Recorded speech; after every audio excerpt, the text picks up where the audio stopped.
السلام عليكم ورحمة الله وبركاته. إن الحمد لله نحمده ونستعينه ونستغفر ونعوذ بالله من شرور أنفسنا وسيئات أعمالنا. من يهده الله فلا مضل له ومن يضلله فلا هادي له، وأشهد أن لا إله إلا الله وحده لا شريك له، وأشهد أن محمدا عبده ورسوله. أما بعد، رب اشرح لي صدري ويسر لي أمري واحلل عقدة من لساني يفقهوا قولي. رب زدني علما رب زدني علما। সম্মানিত দর্শকবৃন্দ ও সামনে উপস্থিত সুপ্রিয় ভাই সকল, প্রশংসা গুণগান সেই মহান আল্লাহ তাবারক ওয়া তাআলার জন্য, যিনি আমাদের সকলকে সুস্থ রেখেছেন, ভালো রেখেছেন। তারপর আমাদের সকলের প্রাণপ্রিয় নবী করিম মুহাম্মদ মুস্তাফা সাল্লাল্লাহু আলাইহি ওয়াসাল্লাম, ওনার উপর অসংখ্য শান্তি ধারা বর্ষিত হোক। আল্লাহুম্মা সাল্লি আলাইহি আল্লাহুম্মা বারিক আলাইহি। আজকে ইনশাআল্লাহ ইমাম নববী রাহিমাহুল্লাহর বই আল আরবাঈন নববী, সেই বইয়েরই 34 নম্বর হাদিসের ব্যাখ্যা আমরা পড়ব। যে হাদিসের কিছুটা অংশ পূর্বের ক্লাসে আমরা পড়েছি। হাদিসটি খুবই গুরুত্বপূর্ণ, আর এই হাদিসটি বিশেষ করে সকলকেই বোঝা উচিত, বিশেষভাবে ওলামাগণ যেনারা দাওয়াতের পথে আছেন তাদের জন্য এই হাদিসটি বোঝা একান্ত জরুরি। কারণ এই হাদিস, সেই হাদিসের মধ্যে নবী সাল্লাল্লাহু আলাইহি ওয়াসাল্লামকে যেহেতু জাওয়ামিউল কালিম দেওয়া হয়েছে, অর্থাৎ তিনি কম বলেন কিন্তু তার মধ্যে অনেক অর্থ নিহিত থাকে, আর তারই একটা সুস্পষ্ট দৃষ্টান্ত এই হাদিস। ছোট্ট একটি হাদিস, কিন্তু এর মধ্যে কত বিধান জড়িয়ে আছে। তো যাই হোক, আমরা এর পূর্বে জেনেছিলাম যে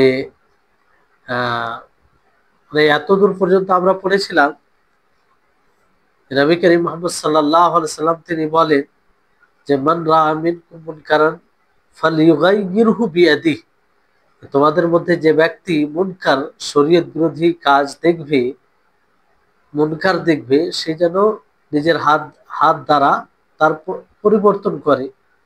যদি সে শক্তি না রাখে তাহলে জিহবা দ্বারা। তারপরে নবী সাল্লাল্লাহু আলাইহি ওয়াসাল্লাম বলেন যে জিহবা দ্বারা যদি শক্তি না রাখে তাহলে অন্তর দ্বারা, হৃদয় দ্বারা, আর এটা ঈমানের খুব দুর্বল দিক। এই হচ্ছে পূর্ণ হাদিস, সহিহ মুসলিমের হাদিস। তো আমরা এই পর্যন্ত পড়েছিলাম যে যদি সে হাত দ্বারা ইনকার করার শক্তি না রাখে, প্রতিবাদ করার শক্তি না রাখে, তাহলে জিহবা দ্বারা বলে তার ইনকার করবে, প্রতিবাদ করবে।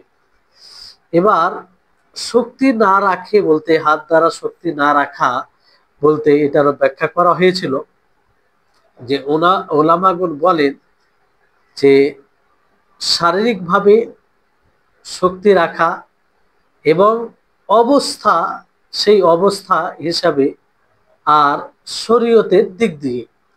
শারীরিকভাবে বলতে এর উদাহরণ দেওয়া হয়েছে পূর্বের ক্লাসে। তারপরে এটা যদি শক্তি না রাখে হাত দ্বারা, তাহলে জিহবা দ্বারা ইনকার করবে। মুনকার দেখলে জিহবা দ্বারা ইনকার করবে। এই জিহবা দ্বারা ইনকার করা, প্রতিবাদ করা, এটার অর্থ কি? ওলামাগণ বলেছেন যে জিহবা দ্বারা ইনকার কখনো এটা গুপ্তভাবে হয়, প্রকাশ্যভাবে হয় না, কখনো আবার প্রকাশ্যভাবে হয়। কখনো গুপ্তভাবে নম্রতার সাথে হয়, নরম ভাবে, আবার কখনো প্রকাশ্য গুপ্তভাবে নম্রতার সাথে হয়, আবার ফের কঠোরতার সাথে হয়, কঠিন ভাবে প্রেসার দিয়ে কিংবা কঠোর ভাবে বলা হয়। আর কখনো এটা প্রকাশ্য ভাবে, কঠিন ভাবে বলা হয়, আবার কখনো নরম ভাবে বলা হয়, কিন্তু আসল হচ্ছে যে গুপ্তভাবে গোপনীয়ভাবে বলা এবং নরমের সাথে বলা, নরম নম্রতার সাথে বলা, কঠিন হয়ে নয়। কারণ নম্রতার সাথে যে কাজটি হয়, মানে নম্রতার সাথে কোমলতার সাথে যে বিষয়টি সুন্দর হয় তা কঠিনের মাধ্যমে হয় না।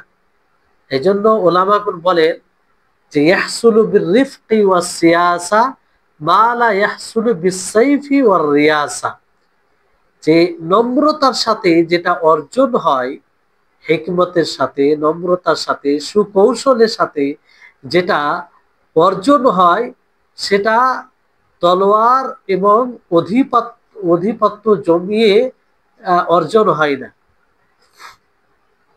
জি, তাহলে এই হচ্ছে, এটা হয়। কিন্তু ওলামাগণ এটাও বলেছে যে কখনো এই কাজ করতে গিয়ে কঠোরতার প্রয়োজন পড়ে, আবার কখনো নম্রতার প্রয়োজন পড়ে।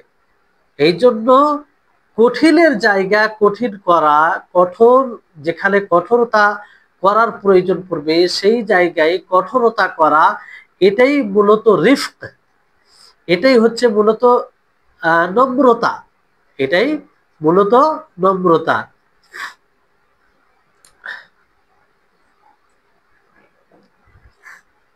জি, তো এটাই হচ্ছে নম্রতা, কোমলতা। তারপরে আহ এখানে একটা বিষয় যে এমন এইভাবে বলা যাবে না যে সব সময় কঠোরতা করতে হবে কিংবা সবসময় কোমলতা করতে হবে, নরম হতে হবে, এই বিষয়ে এটা বলা যাবে না। যখন যেটা প্রয়োজন সেটা করতে হবে। যদি দেখা যায় যে নম্রভাবে খুব নম্রতার সাথে বলে কাজ হয়ে যাবে, তো সেটাই অবলম্বন করতে হবে। আর যদি দেখা যায় যে না, কঠোরতা অবলম্বন করতে হবে, সেই জায়গায় কঠোর হওয়ার প্রয়োজন আছে, তাহলে সেখানে কঠোর হতে হবে। আর পূর্বেই বলা হলো যে ওলামাগণ বলেন যে কঠোরতার জায়গায় যেখানে কঠোর হতে হবে সেই জায়গায় কঠোর হওয়াটাই হচ্ছে নরম হওয়া। কারণ এটা ছাড়া কাজ হবে না, এটা ছাড়া কাজ হবে না। সেই জায়গায় যদি নরম হওয়া যায় তাহলে উদ্দেশ্য অর্জন হবে না। জি, তাহলে আশা করি আপনারা বুঝতে পারছেন বিষয়টি। এবার আসুন, এখানে একটি গুরুত্বপূর্ণ বিষয় রয়েছে যে প্রকাশ্যভাবে কার উপরে প্রকাশ্যভাবে, মানে কিছু লোক আছে যাদের উপরে প্রকাশ্যভাবে ইনকার মুনকার করা হয় না কিংবা ঠিক হবে না, প্রকাশ্যভাবে তাদেরকে নিষেধ করা যাবে না কিংবা কোনো কাজের আদেশ প্রকাশ্যভাবে দেওয়া যাবে না। ওই ধরনের ওলামাগণ বলেন যে যে ব্যক্তির প্রভাব রয়েছে সমাজে, প্রভাব রয়েছে, তার শ্রদ্ধা করে, তার সম্মান করে, মান্যগণ্য ব্যক্তি যদি হয়, তাহলে তার উপরে প্রকাশ্যভাবে ইনকার মুনকার, মানে কোনো শরীয়ত বিরোধী যদি সে কাজ করে, তাহলে প্রকাশ্যভাবে প্রতিবাদ করা এটা জায়েজ নয়। আর এর মধ্যে তিন শ্রেণীর মানুষ রয়েছে, খুব গুরুত্বপূর্ণ বিষয়। এগুলো আমরা সমাজে চলতে ফিরতে লক্ষ্য রাখি না কিংবা অনেকেই আমরা জানি না, যেটা জানা দরকার। তো মানে যাদের প্রভাব শরীয়ত সম্মত সমাজে রয়েছে, শরীয়ত চায় যে তাদের প্রভাব অটুট থাকুক, কারণ তাদের প্রভাব অটুট থাকতে গেলে মাসলিহাত রয়েছে, উপকার রয়েছে। তো এর মধ্যে তিন শ্রেণীর মানুষ রয়েছে যাদের উপরে প্রকাশ্যভাবে ইনকারে মুনকার করা যাবে না। সেই তিন শ্রেণীর মানুষ কি?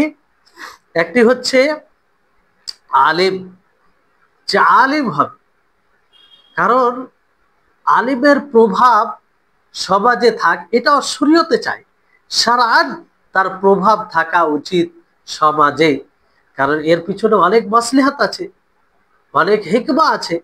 একজন আলেমের যদি প্রভাব না থাকে তাহলে মানুষ তার গুরুত্ব দেবে না, তার কথার কোনো মূল্য থাকবে না। ফলে আলেম যদি কোনো ভুল করে তাহলে প্রকাশ্যভাবে তাকে নিষেধ করা যাবে না, গোপনীয় ভাবে তাকে বলতে হবে, কারণ তার একটা প্রভাব আছে আর শরীয়তে চাই যে তার প্রভাব থাকুক। দ্বিতীয় শ্রেণীর লোক হচ্ছে যে যার স্থান আছে, যার কোনো অবস্থান কিংবা একটা ইজ্জত সম্মান আছে, যেমন বাপ ছেলের নিকটে, সন্তানের নিকটে বাপের মর্যাদা ছেলেদের নিকটে রয়েছে। ফলে যদি বাপ ভুল করে তাহলে ছেলেদের সামনে যেন বাপকে না বলা হয়, কারণ এটা যদি বলা হয় তাহলে কি হবে, এতে যে ছেলেদের হৃদয়ে যে বাপের একটা মর্যাদা রয়েছে সেটা থাকবে না, সেটা ক্ষুণ্ণ হয়ে যাবে। সেটা কি হয়ে যাবে? ক্ষুণ্ণ হয়ে যাবে। আর এটা যদি ক্ষুণ্ণ হয় তাহলে অনেক অপকার রয়েছে, ক্ষতি রয়েছে। ক্ষতিটা কি? বাপের কথায় গুরুত্ব দেবে না, বাপের শ্রদ্ধা থাকবে না। তো ছেলেদের সামনে যদিও বাপ ভুল করে দেয় তো প্রকাশ্যভাবে তাদেরকে নিষেধ করতে, বাপকে নিষেধ করতে হবে না, হ্যাঁ গোপনীয় ভাবে বলতে হবে, গোপনীয় ভাবে বলতে হবে। কিংবা তারপরে তৃতীয় শ্রেণীর মানুষ হচ্ছে হাকিম, নেতা, যে লিডার হবে, নেতা হবে, তাকেও প্রকাশ্যভাবে নিষেধ করা যাবে না, প্রকাশ্যভাবে নিষেধ করা যাবে না। কারণ যদি প্রকাশ্যভাবে একজন নেতার ব্যাপারে, ধরুন কোনো নেতা ভুল করেছে, তাকে যদি প্রকাশ্যভাবে সবার সামনে বলা হয় তাহলে নেতার যে প্রভাব সমাজে সেটা বিলুপ্ত হয়ে যাবে। আর এটা যদি চলে যায় অনেক মাসলিহাত থাকবে না। কারণ একজন নেতাকে যখন মানুষ ভয় করবে, একজন নেতার প্রভাব যখন মানুষের উপরে থাকবে, তখনই তার কথাকে মূল্য দিবে। সে সে তখনই একটা সমাজে সুশৃঙ্খল সমাজ গড়তে সে সহজে গড়তে পারবে। আর যদি তার প্রভাবই শেষ হয়ে যায়, তার কোনো মর্যাদাই না থাকে, তাহলে তো সেখানে এটা সহজ হবে না। এই তিন শ্রেণীর মানুষের উপরে প্রকাশ্যভাবে ইনকারে মুনকার করা যাবে না, তথা প্রকাশ্যভাবে যদি তারা ভুল করে দেয় প্রকাশ্যভাবে তাদেরকে বলা যাবে না, গোপনীয় ভাবে বলতে হবে, বিশেষভাবে নেতাদের ক্ষেত্রে, নেতাদের ক্ষেত্রে। এবার হ্যাঁ, এই এই কথাগুলো কেন বলা হচ্ছে? কারণ এই ব্যাপারে হাদিস রয়েছে অনেক, যেমন ইরবাজ বিন সারিয়া, তার হাদিসে রয়েছে, তিনি বলেন যে যার নিকটে নসিহত উপদেশ রয়েছে বাদশার জন্য, বাদশার নিকটে, বাদশার কাছে, তো বাদশাহকে উপদেশ দিতে হবে, কোনো কথা বলতে হবে। তো হাদিসে কি বলা হচ্ছে যে সে যেন তার সাথে প্রকাশ্যভাবে কথা না বলে, আর তার হাতকে মানে প্রকাশ্যভাবে কথা না বলে, বরং তার হাতকে ধরবে এবং গোপনীয় ভাবে তাকে বলবে, গোপনীয় ভাবে তাকে বলবে। কারণ প্রকাশ্য ভাবে বলতে গেলে তার যে একটা প্রভাব রয়েছে, তার যে একটা মর্যাদা রয়েছে সেটা চলে যাবে। আর এটা যদি শেষ হয়ে যায় তাহলে অনেক ক্ষতি আছে, অনেক ক্ষতি আছে।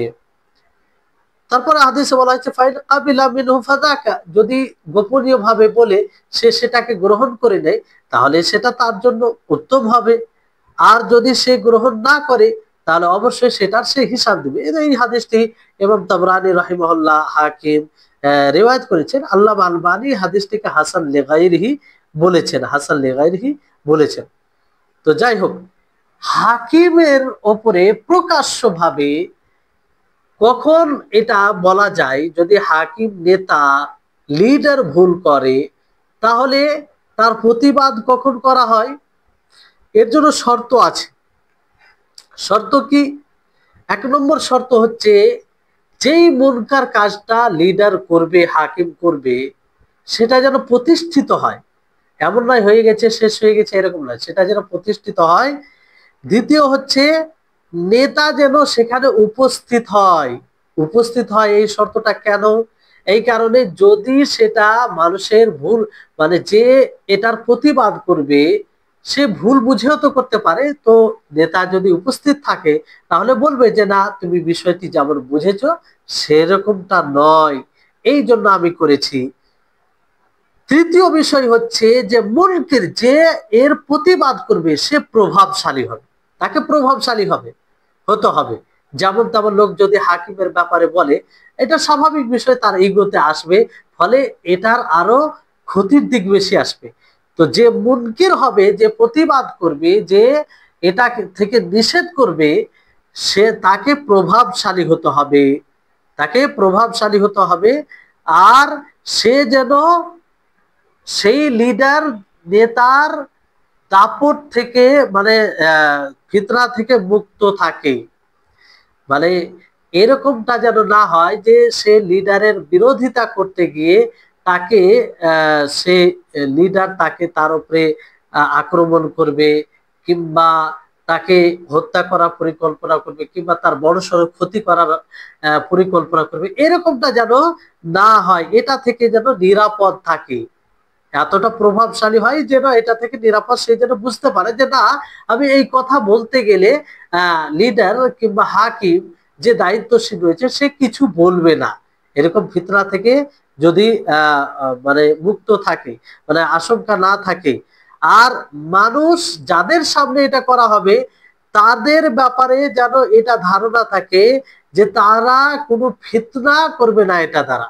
মানে এই ভুলটা যদি দেখে তারা, কিংবা বুঝতে পারে, তো হাকিমের বিরুদ্ধে, লিডারের বিরুদ্ধে কিছু তারা বলবে না, বড় ফিতনার কোনো আশঙ্কা থাকবে না। যদি ফিতনার আশঙ্কা থাকে তাহলে জায়েজ হবে না। তাহলে বেশ কয়েকটি কথা বলা হলো। এক হচ্ছে মুনকার প্রতিষ্ঠিত থাকবে, দ্বিতীয় হচ্ছে নেতা উপস্থিত থাকবে, তৃতীয় হচ্ছে যে ইনকারে মুনকার করবে, মুনকির যে প্রতিবাদ করবে, যে নিষেধ করবে, তাকে প্রভাবশালী হতে হবে। আর চতুর্থ হচ্ছে, চতুর্থ পঞ্চম হচ্ছে, আহ চতুর্থ অথবা পঞ্চম হচ্ছে যে সে বাদশার ফিতনা থেকে, মানে হাকিমের ফিতনা থেকে আহ ফিতনার আশঙ্কা করবে না, যে এরকমটা না হয় যে এটা করার পরে তার উপরে সে আক্রমণ করবে, এরকমটা মানে আশঙ্কা থাকবে না। আর তারপরে বিষয় হচ্ছে যে যাদের সামনে এটা বলা হবে তাদের থেকে ফিতনা যেন কোনো আশঙ্কা না হয়, যে এটা দেখে তারা হাকিমের, নেতার বিরুদ্ধে বের হয়ে যাবে, এরকমটা বিষয় না হয়। তো এতগুলো বিষয় যদি থাকে তাহলে প্রকাশ্যভাবে হাকিমকে, নেতাকে বলা যায়। বুঝতে পেরেছেন? দেখেন, খুব গুরুত্বপূর্ণ বিষয়। আমরা কি মনে করি যে ভুল করলো মানে বলতে হবে, এটাই বুঝি আমরা স্বাভাবিক নলেজে, জ্ঞানে, যে ভুল করবে মানে বলতে হবে। কিন্তু সব জায়গায় কি বলতে হবে? সব জায়গায় কি একই রকম বলতে হবে? সবার ক্ষেত্রে কি একই রকম বলতে হবে? এই বিষয়টি গুরুত্বপূর্ণ। একজন বাসিরাতের সাথে যে দাওয়াতের কাজ করতে চাইবে, তার জন্য এইসব বিষয়কে বোঝা একান্ত জরুরি। আমরা যখন তখন হাকিম, নেতাদের ব্যাপারে প্রকাশ্যভাবে, মানে মুসলিম রাষ্ট্রে বিশেষভাবে যেখানে নেতা রয়েছে তাদের ব্যাপারে একটা ভুল করলে প্রকাশ্যভাবে আমরা সমালোচনা করি। দেখুন কত শর্ত রয়েছে। প্রকাশ্যভাবে বলতে গেলে কতগুলো শর্ত আছে, যে যেটা বিরোধিতা করেছে, বিরোধিতা মনে হচ্ছে, সেটা যেন প্রতিষ্ঠিত হয়, আর নেতা যেন উপস্থিত হয়। তৃতীয় হচ্ছে যে মুনকির যে প্রতিবাদ করবে সে যেন প্রভাবশালী হয়। আর চতুর্থ হচ্ছে যে সে লিডারের পক্ষ থেকে কোনো ফিতনার আশঙ্কা না করে, এটা বলতে গিয়ে। আর পঞ্চম হচ্ছে যে মানুষ যাদের সামনে এটা বলা হবে তাদের তাদের তাদের তারা যে কোনো ফিতনা করবে এরকম তাদের ব্যাপারে আশঙ্কা না হয়। বুঝতে পারলেন? এতগুলো কথা রয়েছে। তো এই হচ্ছে বিষয়। এই বিষয়টি বুঝতে হবে। আমভাবে আমরা সকলের ক্ষেত্রে একই পদ্ধতি অবলম্বন করতে পারি না, এটা শরীয়তের নীতি নয়, এটা শরীয়তের নীতি নয়। আর যে এই এতগুলো কথা বলা হলো যে আমরা হাকিমকে, নেতাকে, নেতার উপরে প্রকাশ্যভাবে প্রতিবাদ কিংবা তাকে অসৎ কাজ থেকে নিষেধ তখনই করতে পারবো যে এতগুলো, যে সে উপস্থিত থাকবে, তারপরে যে ইনকারে মুনকার করবে সে প্রভাবশালী হবে, তারপরে মানুষ যাদের সামনে বলা হবে তারা যেন কোনো ফিতনা না করে, আর নেতা উপস্থিত হয়, এগুলো সব কথা থাকবে, তাহলে এটা করা যাবে। তো এরকম অবস্থা খুবই কম পাওয়া যায়। খুবই কম পাওয়া যায়, এরকম অবস্থা খুবই কম পাওয়া যায়। এই হচ্ছে বিষয়। তারপরে যদি কেউ বলে জিহবা দ্বারা ইনকারে মুনকার না করতে পারে, মানে বলে প্রতিবাদ অসৎ কাজ থেকে নিষেধ না করতে পারে, মন্দ কাজ থেকে নিষেধ না করতে পারে, তাহলে হৃদয় থেকে কি করবে? হৃদয় থেকে সেটা ঘৃণা করবে, অপছন্দ করবে, মানে হৃদয় থেকে ইনকার করবে। তো হৃদয় থেকে ইনকার করা অর্থ কি? অর্থাৎ হৃদয় থেকে মুনকার শরীয়ত বিরোধী যেটা কাজ হবে সেটাকে ঘৃণা করবে, তার ঘটে যাওয়াকে ঘৃণা করবে। মুনকার, যে কোনো মুনকার যখন স্পষ্ট হয়ে যাবে যে এটা মুনকার, এটা শরীয়ত বিরোধী, তাহলে সেটাকে, সেটা যে ঘটেছে এটাকেও সে ঘৃণা করবে। আর যদি সাধ্য হয়, শক্তি রাখে, তাহলে সেটাকে সরাসরি নিষেধ করবে। তো যদি এতগুলো কিছু হয় যে ঘৃণা করে, তার ঘটে যাওয়াকে ঘৃণা করে, তাহলে এরকমটা যদি হয়, আর সাধ্য হলে সেটা মানে নিষেধ করবে, এরকমটা হয়, মানে এরকম সে নিয়ত করবে, সাধ্য থাকলে, যে আমার শক্তি থাকলে নিষেধ করব কিংবা করতাম, তাহলে এইভাবে পুরো ইনকার বিল কলব হবে, অর্থাৎ হৃদয় দ্বারা ইনকার করা, মানে অসৎ কাজ থেকে বাধা দেওয়া। আর এটা সবাই শক্তি রাখে, এটা সবাই শক্তি রাখে, সবাই। আর এটা যদি না করে, তাহলে তো তার মধ্যে এই বিষয়ে কোনো ইমানের কোনো অংশই থাকলো না। যেহেতু এটার ব্যাপার বলা যালিকা আযআফুল ঈমান বলা হয়েছে, যে এটা ইমানের সর্ব দুর্বলতার দিক। এবার এখানে এখানে যে দুটি বিষয়, দুটি উপকারিতা বোঝা যায়, যে দুটি উপকারিতা থেকে অধিকাংশ মানুষ উদাসীন রয়েছে। সেটা কি? যে এখানে বলা হয়েছে যে মান রাআ মিনকুম মুনকারান ফালিয়ুগাইয়িরহু বিয়াদি ওয়াইল্লাম ইয়াস্তাতি ফাবিলিসানি। আর তারপর বলে যে ফাইল্লাম ইয়াস্তাতি ফাবিকলবি, যে যদি হাত দ্বারা না পারে তো জিহবা দ্বারা না পারে, তাহলে হৃদয় থেকে এটার পরিবর্তন করতে হবে, হৃদয় থেকে পরিবর্তন করতে হবে। তো এই এই বাক্য থেকে হৃদয় থেকে পরিবর্তন করতে হবে, এবং হৃদয় থেকে কিভাবে ইনকার হবে, কিভাবে এটা বাধা দিবে, কিংবা ইনকার কখন হবে, এটা বলা হলো আপনাদেরকে। তো এই কথাগুলো থেকে দুটি ফায়দা, দুটি উপকারিতা স্পষ্ট হয়, যা থেকে অধিকাংশ মানুষ উদাসীন। তো তার মধ্যে এক নম্বর হচ্ছে যে মুনকারের ইনকার হৃদয় থেকে, হৃদয়ের হৃদয় থেকে মুনকারে ইনকার করা, এটা ফরজ প্রত্যেকের উপরে ফরজ, জরুরি, এটা সকলের উপরে। যখনই কোনো শরীয়ত বিরোধী কাজ হবে, সেটাকে অপছন্দ করা, সেটার ঘটে যাওয়াকে অপছন্দ করা, এটা জরুরি হবে, এটা ফরজ হবে। যদি এটাও না থাকে, তাহলে সে গুনাহগার হবে। তার মধ্যে ইমানের এই বিষয়ে ইমানের দুর্বল দিকটাও বিদ্যমান নেই, এটার পরিচয় হবে। বুঝতে পারলেন? তাহলে এটা বিষয় খেয়াল রাখতে হবে, এটা সকলের উপরে জরুরি। বাকি পূর্বে যে দুটা মানে পর্যায় বলা হয়েছে, অবস্থান বলা হয়েছে, যে হাত দিয়ে এটা যারা শক্তি রাখবে কিংবা বিশেষ লোকেরাই করবে, যেটা আলোচনা করা হয়েছে। তারপরে জিহ্বা দিয়ে কি করে করতে হবে সেটাও বলা হলো। তারপরে কি শেষ, যে হৃদয় থেকে, এটা জরুরি, এটা জরুরি। দ্বিতীয় যেটা উপকারিতা এখান থেকে বোঝা যায়, যে কোনো মুসলিমদের জন্য উচিত হবে না যে যদি কোনো মুসলিমকে কোনো মুনকার কাজ করতে দেখে, কিংবা কোনো মুসলিম কোনো মুনকার দেখেছে, কোনো মুসলিম শরীয়ত বিরোধী কাজ দেখেছে, তো যদি দেখা যায় কোনো মানুষ কোনো শরীয়ত বিরোধী কাজ দেখছে, তো তার ব্যাপারে আমরা নিশ্চিতভাবে বলতে পারি না যে সে ইনকারে মুনকার করেনি, অর্থাৎ সে মুনকারের ইনকার করেনি, নিষেধ করেনি, কোনো দিক দিয়ে এটা আমরা বলতে পারি না, কারণ একটা অবস্থান আছে হৃদয় থেকে ঘৃণা করা, তো এটাও তো ইনকারে মুনকার।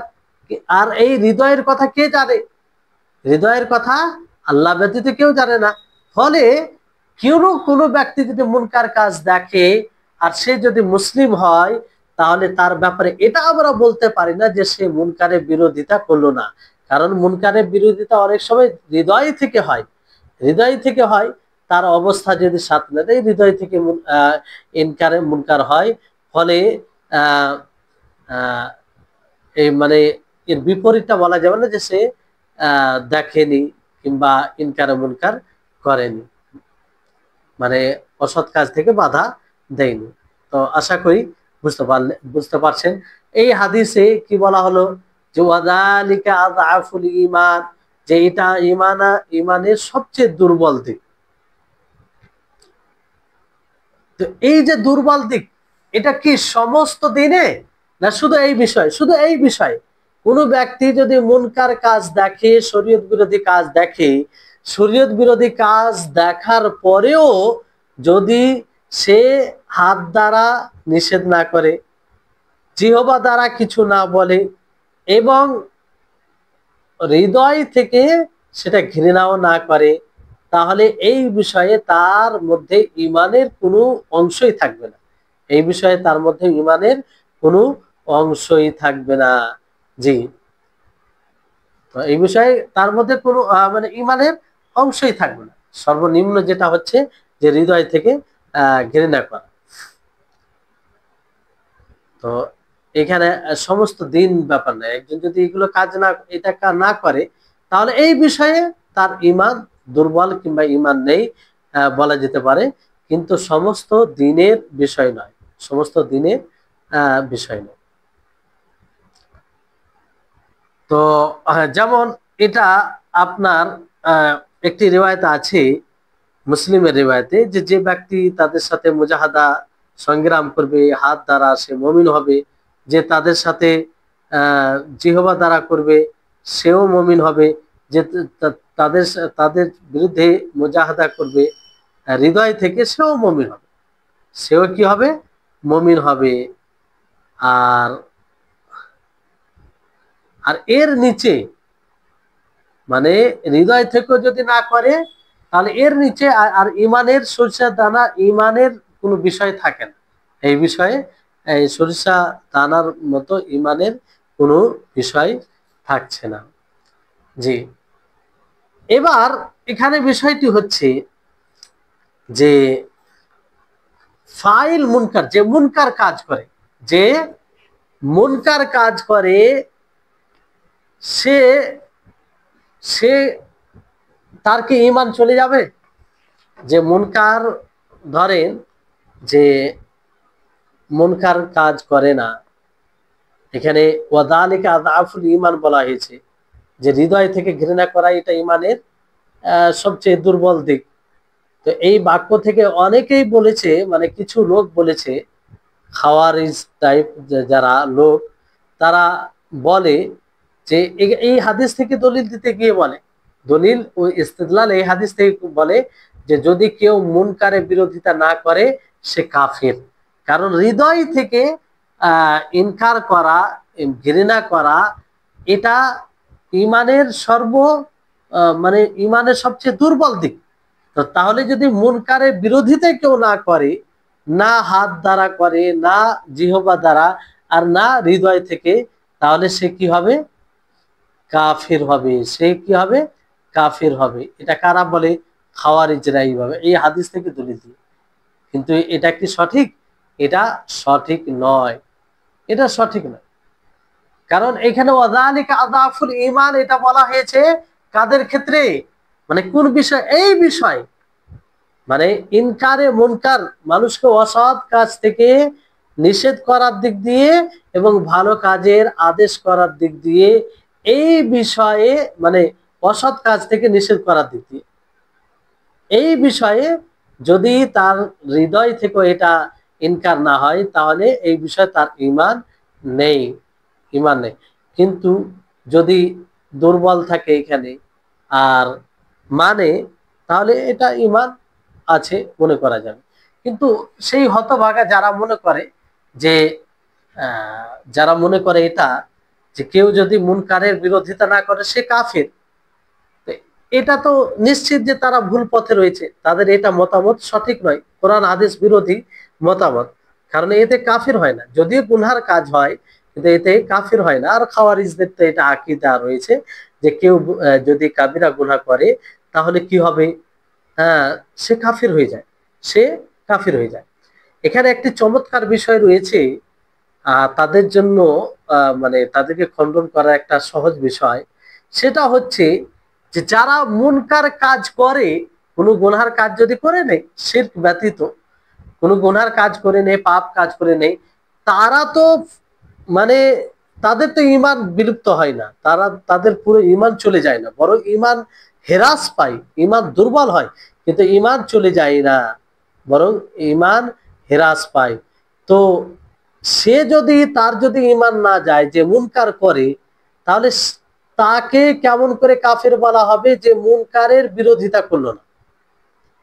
মুনকারের বিরোধিতা, এক জায়গায় একজন মুনকার করছে তারপরও তাকে কাফের বলা যায় না কোরআন হাদিসের দৃষ্টিতে, কারণ গুনাহ হতেই পারে, কাবিরা গুনাহ হলো কাফের বলা যাবে না, যে সে গুনাহগার হতে পারে, কিন্তু তাকে কাফের বলা এটা কোনোভাবেই ঠিক নয়। জি,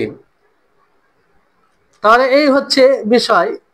তো যদি মুনকার, যে মুনকার করবে সে যদি কাফের না হয়, তো মুনকারের উপরে শরীয়ত বিরোধী যে কাজ করবে তার উপরে যদি বাধা কে না দেয়, তো তাতে সে কি করে কাফের হতে পারে, তাতে সে কি করে কাফের হতে পারে? মানে যেমন ধরুন যে একজন ব্যক্তি মদ খাচ্ছে, ঠিক আছে, এবার ধরুন একজন মুসলিম মুমিন সেই ব্যক্তিকে মদ খেতে দেখলো, সে পারবে হাত দ্বারা নিষেধ করতে পারবে, মানে তাকে কোন সময় এটা বলতে পারে যে তোমার হাতে মদের বোতল আছে, এটা ফেলে দাও, কিংবা এটা না করতে পারলে সে জিহবা দ্বারা বলতে পারবে, এতটুকু শক্তি আছে। আর এটাও না পারলে হয়তো হৃদয় থেকে ঘৃণা করবে, সবকিছু পারবে, পারার সত্ত্বেও করলো না। তো যে মদ খায়, যে পারা সত্ত্বেও করলো না, তো এই জন্য কি তাকে কাফের বলবো? না, সে গুনাহগার, সে পাপী, তাকে আল্লাহর কাছে হিসাব দিতে হবে। তওবা করলে আল্লাহ তাআলা ক্ষমা করবেন, অনুতপ্ত হলে আল্লাহ তাআলা ক্ষমা করবেন। তো তাকে যদি কাফের না বলি, তো যে ব্যক্তি দেখলো মানে ইনকার করলো না, তাকে কি করে কাফের বলা যায়? যে মদ খেয়েছে সে তো কাফের নয়। মদ খেলে কি কাফের হয় কেউ? কখনো না। হ্যাঁ, মদকে কেউ যদি হালাল মনে করে, শরীয়তের বিধান জানার পরে যে শরীয়তে এটাকে হারাম করা হয়েছে, এটা ওহী দ্বারা প্রমাণিত যেটা হারাম, তারপরে যদি কেউ হালাল মনে করে, তাহলে এটা তাকে কাফের করে দিবে, এটা তাকে কি করবে? কাফের করে দিবে। জি, কিন্তু এখানে বিষয়টা হচ্ছে যে মুনকার যে করবে সে কাফের নয়, আর যে মুনকারের উপরে নিষেধ করবে না, ইনকার করবে না, সে কি করে কাফের হতে পারে? হ্যাঁ, এখান থেকে এটা স্পষ্ট হচ্ছে। তো এই হাদিস থেকে আরেকটি বিষয় যেটা বোঝা যায় সেটা হচ্ছে যে ঈমান ঘটে যায় ও বৃদ্ধি পায়। কারণ প্রথমে কি বলা হলো হাদিসে, যে মান রাআ মিনকুম মুনকারান ফালইউগাইয়িরহু বিয়াদিহি, তোমাদের মধ্যে যে ব্যক্তি মুনকার দেখবে, শরীয়ত বিরোধী কাজ দেখবে, সে যেন হাত দ্বারা সেটাকে পরিবর্তন করে, সেটা দ্বারা যদি সক্ষম না হয় তাহলে জিহবা দ্বারা যদি সক্ষম না হয় তাহলে কি করবে? অন্তর থেকে। আর এটাকে আযাফুল ঈমান বলা হয়েছে, আযাফুল ঈমান। তার মানে কি, যে ঈমানের কিছু পর্যায়, মানে একই বিষয় নয়, ঘটতে থাকে, বাড়তে থাকে। যে হৃদয় থেকে ঘৃণা করাটাকে আযাফুল ঈমান বলা হয়েছে, সবচেয়ে ঈমানের দুর্বল দিক। দুর্বল কখন হয়? যখন একটা বিষয় বাড়ে। তো এই হাদিস থেকে এটা স্পষ্ট যে এটা বৃদ্ধি পায়, এটা মানে সৎ কাজ করতে গেলে বৃদ্ধি পায়। জি, এবার এখানে বিষয়টি হচ্ছে যে দেখেন সবগুলোই কথা গুরুত্বপূর্ণ, সবগুলোই কথা গুরুত্বপূর্ণ। এখানে যেমন ওলামাগণ বলেছেন যে মুনকির, যে ইনকার করবে, যে নিষেধ করবে যে ভাই এটা মুনকার, এটা শরীয়ত বিরোধী কাজ, এটা করিও না। তো সেই মুনকিরের জন্য জরুরি হবে যে সে কি করবে, সে মুনকারের ব্যাপারে বিস্তারিতভাবে জানবে, বিস্তারিতভাবে জানবে। মানে সম্ভাবনার সময়, মানে সম্ভাবনা যেখানে রয়েছে, যেমন ধরুন একটা জায়গায় সম্ভাবনা রয়েছে যে এটাও হতে পারে ওটাও হতে পারে, তো ওই জায়গায় মানে সম্ভাবনার উপরে ভিত্তি করে বলে দিবে না, বরং সেখানে জানবে বিস্তারিতভাবে, স্পষ্টভাবে জানবে, তারপর বলবে। যেমন ধরুন যে একজন ব্যক্তি আহ মসজিদের বাইরে বসে আছে, অথচ জামাত চলছে, জামাতের সময় মসজিদের বাইরে বসে আছে, তো এটা বাহ্যিক দিক দিয়ে মুনকার, এতে কোনো সন্দেহ নেই, মুনকার, প্রকাশ্যভাবে মুনকার। কিন্তু এখানে সম্ভাবনা রয়েছে যে সে তো মুসাফির হতে পারে, সে মুসাফির হতে পারে। তো ওই ব্যক্তি যে মসজিদের বাইরে, মসজিদে ভিতরে জামাত চলছে আর বাইরে বসে আছে, তাকে এই কথা বলার পূর্বে যে ভাই জামাত চলছে, জামাতে পড়ো, কেন তুমি জামাতে নামাজ পড়ো না, এই কথাটা বলার পূর্বে তাকে বলতে হবে যে ভাই আপনি মুসাফির নাকি, আপনি কি ব্যাপার নামাজ পড়ছেন না কেন, অসুবিধা আছে নাকি, এটা জানতে হবে, এটা জানতে হবে। জি, কারণ সম্ভাবনা রয়েছে সে মুসাফির। যেমন ধরেন একজন ব্যক্তি রমজান মাসে ধরুন দোকানে চা খাচ্ছে, কিংবা আর কিছু হোটেলে কিছু খাচ্ছে, রমজান মাস, আর মুসলিম বহুল এলাকা, মুসলিম জায়গায়। তো সেই জায়গায় যদি কোনো ব্যক্তি তাকে, সে জানে দাঁড়িয়ে ছেড়ে আছে, তাতে বোঝা যাচ্ছে যে মুসলিম যে খাচ্ছে। তো কোনো এক মুসলিম ব্যক্তি যদি তাকে দেখে বলে যে ভাই আপনি কি করে খাচ্ছেন, এটা তো রমজান মাস চলছে, এটা কি সঠিক হবে? না। এখানে তাকে বিস্তারিত ভাবে আগে জানতে হবে যে সে তো মুসাফির হতে পারে, আর মুসাফিরের জন্য জরুরি নয় সেই সময় রোজা রাখা, জরুরি নয়, সে পরে কাজা করতে পারে। ফলে তাকে জানতে হবে, তারপর ইনকার করতে হবে, না জেনে ইনকার করবে না, না জেনে কি করবে না, ইনকার করবে না। জি, এই হচ্ছে বিষয়। আর এরকম অনেক উদাহরণ রয়েছে, এরকম অনেক উদাহরণ রয়েছে যেটা দেখতে গেলে পাওয়া যাবে। এটা এক নম্বর বিষয়, এটা এক নম্বর বিষয় যেটা বললাম, যে মুনকিরের জন্য যে প্রতিবাদ করবে, যে নিষেধ করবে, তার জন্য জরুরি যখন একটা কাজে দুটো সম্ভাবনা থাকে, যে এটাও হতে পারে আর ওটাও হতে পারে, তাহলে সেই জায়গায় জেনে নেবে। যেমন উদাহরণ আপনাদেরকে দিলাম, যে জমাতের সময় কোনো ব্যক্তি যদি মসজিদে বাইরে বসে থাকে, তাহলে সরাসরি তার উপরে তাকে নিষেধ না করে, মানা না করে বসে থাকতে, তাকে কি বলতে হবে, যে আপনি কেন জামাতে নামাজ পড়েন না, আপনি মুসাফির নাকি, এটা জেনে নিতে হবে। জানার পরে সে ফতোয়া দিবে, বলবে। জি, জানার পরে সে বলতে পারে। আর একটি রমজানের ব্যাপারে উদাহরণ দেওয়া হবে। দ্বিতীয় যেটি বিষয় হচ্ছে, সেটি হচ্ছে যে মুনকার, এটা সব সময় জরুরি যে মুনকার প্রকাশ্য হতে হবে। মুনকার কি হতে হবে? প্রকাশ্য হতে হবে। যদি ছুপিত হয়, যদি কি হয়, ছুপিত হয়, তাহলে সে ব্যাপারে পিছনে পড়বে না। মানে মানে দেখা দেখি কিংবা বারবার চেষ্টা করা, এরকম যদি হয়, তাহলে চেষ্টা মানে এরকম যদি হয়, তো ওই ব্যাপারে বারবার জিজ্ঞাসাবাদ করতে হবে না, কিংবা ছানবিন করতে হবে না। জি, যদি এটা ছুপিত হয়, গোপনীয় ভাবে।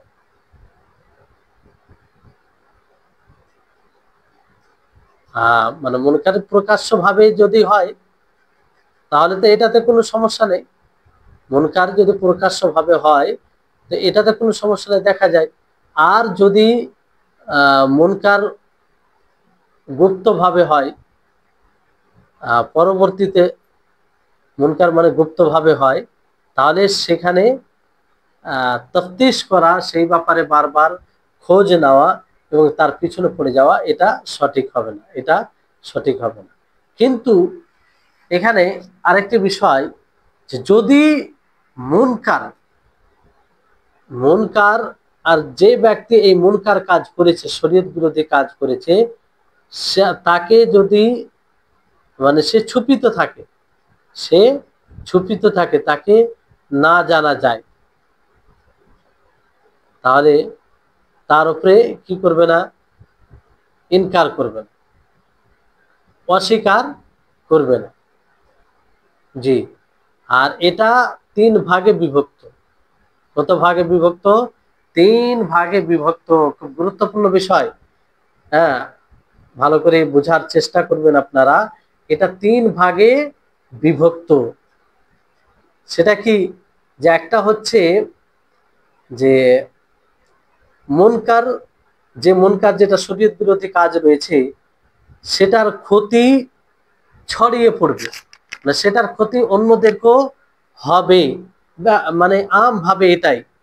যেমন ধরুন কিছু যুবক এক জায়গায় একত্রিত হয়েছে, জমা হয়েছে, এই জন্য যে কোনো মন্দ কাজ করবে, কোনো মন্দ কাজ করবে, খারাপ কাজ করবে, তার ক্ষতি করবে, তাহলে সে সময় তার উপরে জরুরি হবে, ওয়াজিব হবে যে বাধা, সে তাকে বাধা দিবে। কি করবে? বাধা দেবে। এটা জরুরি।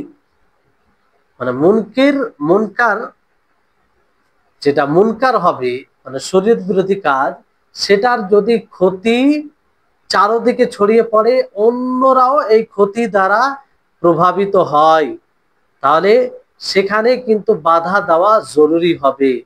যেমন কিছু যুবক যদি কাউকে হত্যা করার জন্য একত্রিত হয় আর জানতে পারে, তো ওই জায়গায় যদিও এই কাজটা ছুপিত ভাবে হচ্ছে, অন্যরা জানছে না, কিন্তু একজন ব্যক্তি যে জানছে, তার জন্য জরুরি হবে তাদেরকে বাধা বাধা দেওয়া, যদি তার শক্তি থাকে। এটা আলাদা বিষয় যে শক্তি তার কিসের মাধ্যমে আছে, হয়তো সে সরাসরি হাত দিয়ে, যদি শক্তি রাখে হাত দিয়ে বাধা দিবে, আর যদি সে হাত দিয়ে না পারে, জিহবা দ্বারা বলে যদি এটা করতে পারে তাহলে বলে করবে।